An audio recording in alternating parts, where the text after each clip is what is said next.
Hey there, students and teachers. Welcome to the third and final installment of my explanatory video about the AP Euro DBQ. This part focusing on the use of outside evidence and complex understanding. So let's go ahead and check out the one rubric. At this point, I've already gone over how to score 5 of the 7 points. Let's look at the final 2 points.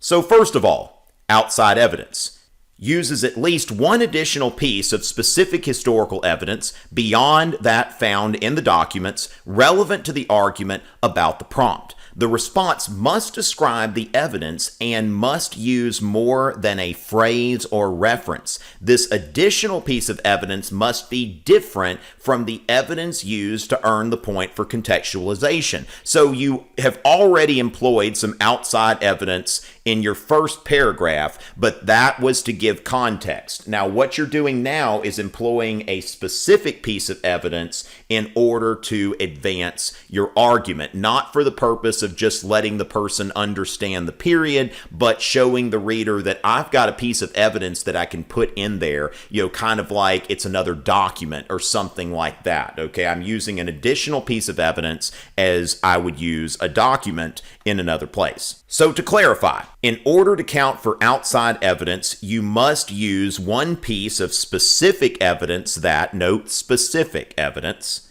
supports the argument, is not used for contextualization, and is not found in the document. So it needs to be unique, it needs to be special, it needs to be something that has not been mentioned before that you're bringing in to support your argument. Now, the big trick here is to find the gaps in the evidence that you're going to see when you look through the 7 documents, that there are going to be a few holes there, that you're going to notice some things that, hey, they've left an opening. They did that on purpose. It's not a trap. They are trying to make it easy for you to bring in some outside evidence. So there will be holes in this. For example, in my printing press DBQ, I never mentioned Martin Luther. I never mentioned Galileo. Why didn't I do that? That is to allow students to come in and fill gaps with their knowledge of European history. So note that there will be a couple of very obvious gaps if you're somebody who is knowledgeable about the topic. So for outside evidence, there are all kinds of things that people could use here. Somebody could make a reference to Machiavelli, Martin Luther, John Calvin, Henry VIII, Descartes, Copernicus, Galileo, Francis Bacon. Now, remember, this isn't just name dropping. I'm naming these people because they are people whose work was relevant and you could make references to them in order to advance your point. Now, if you're just name dropping, that's not necessarily evidence. So you need to go into how was the printing press used by this person to further their goals and how did it make a difference in Europe. Again, multiple sentences. I would not just do a single sentence. I would make sure that this is developed. Don't short yourself on this. I would go for a couple of sentences, or if it's one big run-on sentence that makes it very clear that you're bringing something in. But typically, be descriptive. Don't think that this is over just because I made a single reference, a single sentence, a single phrase. Make sure to do it right. Overkill is better than underkill. Name dropping again. Don't short yourself by just mentioning Machiavelli wrote The Prince. Why did that make a difference? Okay, so Martin Luther wrote the 95 Theses. Well, you need to go into how that mattered, how the 95 Theses were circulated throughout Europe thanks to the printing press. So an example of outside evidence I could use here is less than a century after Jan Hus was burned at the stake, Martin Luther presented his 95 Theses, which were printed in mass quantities and circulated throughout Europe. The printing press allowed Luther's influence to spread across the continent beyond what had been possible before with failed reformers like Hus. So what we're seeing here is the use of evidence, the use of Martin Luther, and explaining how the printing press made it possible for him to gain notoriety and avoid being burned at the stake as a heretic, which was the fate that other people had suffered before him that did very similar things to what he did. So it is showing how this is important. It is showing how the printing press was an important development in European history. That is key here, not just mentioning Martin Luther. You're required to explain one piece of outside evidence, but you may want to use two just to be on the safe side. You have to use two for the LEQ anyway, so you might as well be consistent. Again, if you're one of the people who's trying to score a 5 on this exam, you're not having time issues, bring in two pieces of outside evidence just to be safe. Now, if you're having time issues, you're not trying to score 5, whatever, okay? But it may not be a bad idea to do this, to use two pieces of outside evidence. A lot of teachers have been mandating that students do that just to make sure they're in the habit of bringing in outside evidence and it's not just an afterthought. Here's another piece of outside evidence that I could use. Another example of the printing press accelerating the progress of scientific discovery can be found with Galileo being able to perform experiments based on Copernicus's theories, even though Copernicus was from Poland and Galileo was in Italy. With his telescope, Galileo proved heliocentric theory, but he would not have known about the theory if not for the printing press. So again, bringing in some substantive outside evidence in a way that shows the printing press and its impact. So now let's go ahead and take a look at the complex understanding point, really the icing on the cake point, the wow point, the oh my goodness, this essay was brilliant point.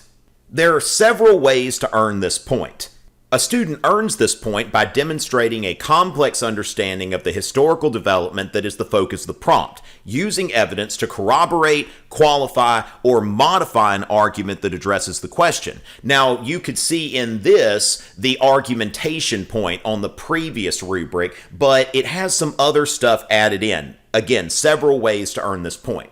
The response must demonstrate a complex understanding, which must be part of the argument and not merely a phrase or reference. This could include explaining nuance by analyzing multiple variables, explaining both similarity and difference, both continuity and change, or multiple causes, or both causes and effects. Now, that is more relevant to the LEQ, but I suppose that could also be employed in the DBQ. Explaining relevant and insightful connections within and across periods. Some people see the old synthesis point kind of buried in here, so if there's somebody that's good at that, maybe that's an option for them. A lot of students aren't good at this. We don't need people comparing the Glorious Revolution to the Holocaust or anything like that. Confirming the validity of an argument by corroborating multiple perspectives across themes. Now, this is what I really like for the DBQ, thinking about corroboration and that sort of thing, making the documents talk to each other. Qualifying or modifying an argument by considering diverse or alternate views or evidence. So just to drive it home again, in order to earn the complex understanding point, you could demonstrate understanding of nuance, that you're really reading between the lines and all of that good stuff, that you're showing a very thorough understanding beneath the surface. 2, make deep historical connections. 3, put documents in conversation, noting corroboration and contradiction. 4, connect across time and place, which was the old synthesis point if somebody's good at that. Or 5, put forward alternative viewpoints. Really, you're earning this point by showing that you can really do the work of a historian, by showing how everything relates and showing a deep understanding.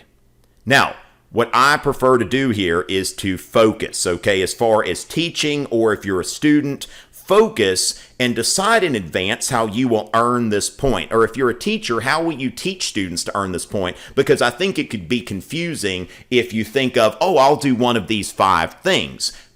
Pick one that you're good at and do it. Now, for me, I think for the DBQ, putting documents in conversation, noting corroboration and contradiction. And I think that if you're grouping the documents in paragraphs and you're making those documents converse with each other, perhaps throwing in a comparative point of view or something like that, you are putting documents in conversation, noting how documents agree and how they contradict, and accounting for those agreements and contradictions. Now, we saw document 3, William Tyndale, who was a reformer who was criticizing the Pope's claim to be the successor of Peter and the head of all Christians. Now we could look at document 5, the Council of Trent from the Counter-Reformation, rules concerning prohibited books drawn up by the fathers chosen by the council and approved by Pope Pius around 1564.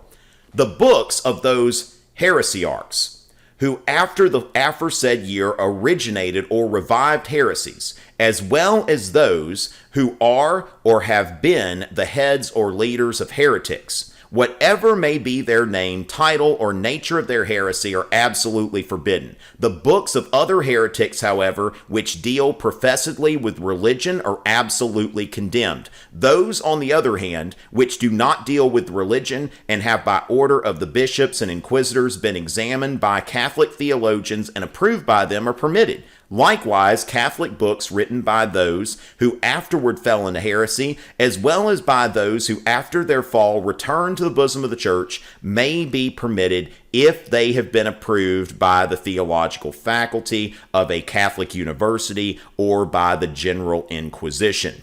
So in order to demonstrate complex understanding, I could put these two documents in conversation with each other. The Council of Trent's proclamation was aimed specifically at reformers like Tyndale, who used the printing press to challenge the church's teachings and authority.